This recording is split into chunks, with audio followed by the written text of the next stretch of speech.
Oh, hi, I didn't see you there. Surprised me. We are out front in our yard garden, also known as our garden. You may remember from an episode a few months back. And today we're making pesto, so let's harvest some basil. Harvesting basil. We're gonna need about 2 cups of basil. So I brought these scissors and my specialty basil harvesting stool. Now, my plan, so as not to interrupt the full blooming growth of our basils, is to groom them from the underneath. So let's just have a look underneath here and see what we're up against. That's a bad leaf. And for this basil pesto, you don't want any stems, so I'm picking these leaves off of the stems. We're going to throw these in the colander, get them washed up real nice. Right now, I'm also making sure that I'm not picking any spiders or slugs. These leaves have a Y-head because we've had that problem before. I'll just say maybe. Maybe we've had that problem before. Good to prune them also so that the stem doesn't become wooden-like and therefore won't bloom more. So it's good to prune basil. Yeah, I've been reminded that you can take the tops off these stems and they will easily regrow. So I'm going to take a few of these tops and I'll let light in to the rest of the plant and encourage more plant growth like that. And we're getting there, folks. Getting there. So let me take some tops off of this little jobber. I think that's almost enough to make our pesto, but you know me, I don't know when to quit. More the merrier. Alright. Looks good. Good That's job. enough sage for our salad and quite enough basil for our pesto. So we'll catch you guys back inside and start cooking. Welcome back to Bon Appetit, where we make all of your dreams in the kitchen come true. It is still summertime here in North Carolina. It is really hot outside and our basil is flourishing. So we've decided to harvest some of that basil and bring it in to make a pesto sauce for pasta. So the first thing we'll need to do is introduce you to our ingredients. Here we have about 2 cups of fresh basil out of our front yard garden, our yarden. I've got an exorbitant amount of garlic because we like it hot here. For 2 cups, I would normally recommend about that much. I'm going to go ahead and add that much more. I have 2 heaping tablespoons of pine nuts. I have almost a half a cup of extra virgin olive oil. I have the juice of half of a lemon. I have half a cup of fresh shredded Parmesan cheese. Of course, as always, we've got salt and pepper, and I've got about a pound of spaghetti noodles here that I'm going to go ahead and throw in. I have about 2 quarts of salted pasta water over here, already boiling. I'm going to throw that in. Set it and forget it, and try to get this pesto done in the time it takes for that pasta to boil. Now, the thing is, you might find this easier to do at home with a food processor, but I'm going to take the hard route because I don't have a food processor. And if you want to take the primitive Cro-Magnon route, you can do this all with a mortar and pestle, but I don't have that either. So our option is the blender, and let's go right in with these pesto leaves, basil leaves. Pesto. Malkovich. Hey, Carrie. What did the basil say to the chef? Don't know. Stop pestoing me so much. Stop pestoing me. Alright, so this starts with the pesto leaves, our garlic cloves, and all of our pine nuts. We are going to blend these until they are finely minced. It took a few rounds of shredding and scraping down the sides in the blender, but this is the consistency we're looking for.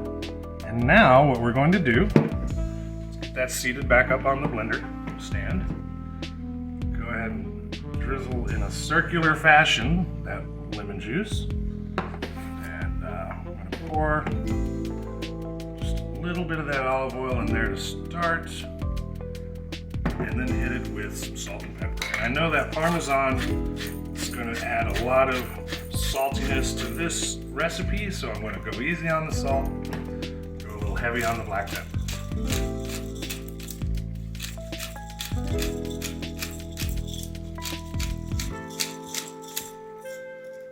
Now I have removed a clever little viewing window from my lid so that as this blends, I'm going to be slowly adding the rest of this olive oil. Doing my final scrape down. Now that all of our wet ingredients in there, and it looks a little bit too wet, but I have faith. I trust in the recipe and I have faith. I'm going to add the entirety of this Parmesan and blend that probably for the last time. Oh, and the point of putting a little bit of olive oil when you boil your pasta is to keep the pasta from overboiling. So you can walk away and do pesto sauce like this without having to worry about an overboil on your pasta station. Alright, I guess one more scrape down. Make sure we're getting to a uniform consistency of texture and color.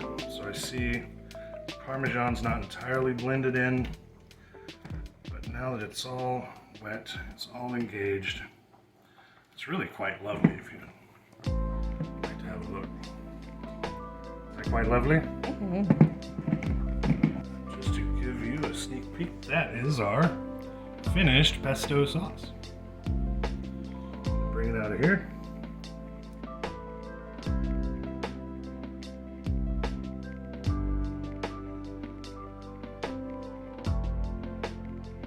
Oh, Carrie. Mm-hmm.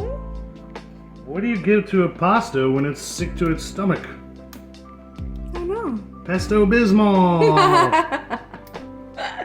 That's funny.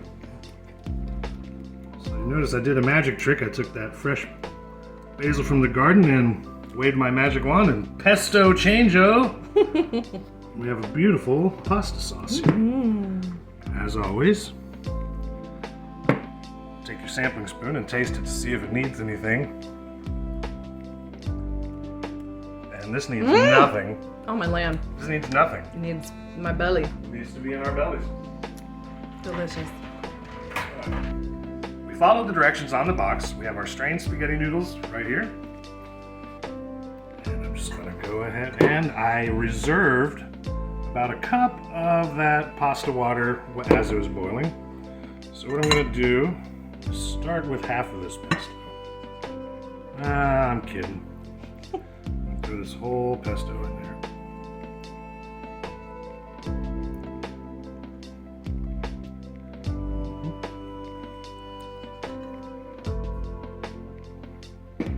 And then about half a cup of this pasta water. It'll help the sauce cling to the noodles.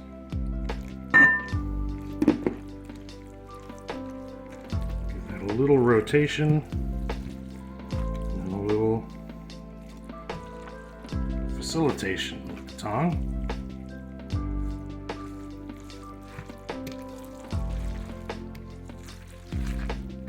And that, ladies and gentlemen, is a fresh pesto pasta with basil from our own yard. Grab a big serving selection as so, dip into the bowl and rotate it. So what that'll do is make the pasta kind of stand up. And then of course, a sprinkle of some extra fresh grated Parmesan. I think we're where we want to be with this, which is eating it.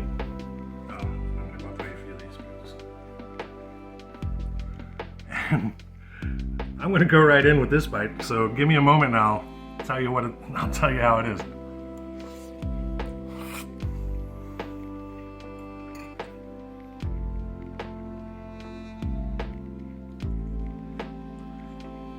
Well, Carrie, you're not going to forgive me for this one. This is crazy delicious. It's one of the best pastas I've made in a very long time. It's the live nature of the basil that's really bringing this pasta to life. I highly recommend you try this at home. And don't change a thing. Do exactly what I showed you. This is fantastic. This will not be around for days. We'll be eating on this for, this is gonna go quick. I'd love to say the pesto's yet to come. Get it? But it's right here. This is top notch. This is banging. I wish you all good luck with this recipe at home. As always, click like, hit subscribe. Leave any recipes you'd like to see us make in the future in the comments below.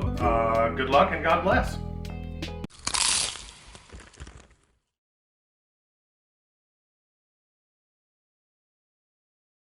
And that's what I'll be doing. What will you be doing, honey? Watering my mouth. Oh, I wish you guys could smell this at home. It smells so earthy, fertile. It smells fecund. Do we use that word, or is that from the 1850s? When I was a young boy in the 1850s, Benjamin Franklin said to me, "Make hay while the sun shines." So that's what we're doing out here. It may look like I'm picking basil, but I'm actually making hay. Because that's a gender-free pronoun, jobber. Jobbers can be any gender they wish to identify as. Look at that lettuce. That is an old arugula I planted a year ago. My goodness. It's fed us a number of salads already this season. Now, is that sage right there behind that rosemary? I think that's actually, well, there's some weeds, but then that's some more lettuce, isn't it? That's lettuce. This is arugula. I think that might be some kind of romaine. yeah, and then we've got sage, a little bit of cilantro, chives, rosemary, sage, parsley, and thyme. Oh my gosh, are those carrots? What is that? Oh, could be. They look like little carrots. I know. Let's put that. My back. goodness. Would you look at that? I didn't even know we planted those. I don't remember. I guess we did. Yeah, we'll have to water them. Put that down there. How cute. Because it looks like some kind of parsley. I don't know what the root structure of parsley looks like, but we can find out quick enough. We've got parsley and then some, looks like cilantro. That's what it is, the cilantro. And this is our Italian parsley right here.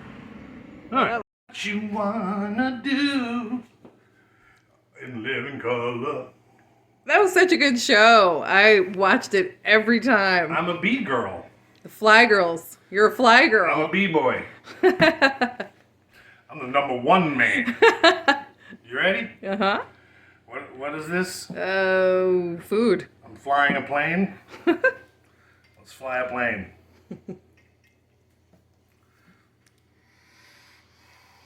Ooh, ee, ooh, ah, ah, ting, ting. Oh. Oh, God. Hello, everyone. Is that too loud? Hello, everyone. Welcome back to Bon Appetit, where we make all of your dreams in the kitchen come true.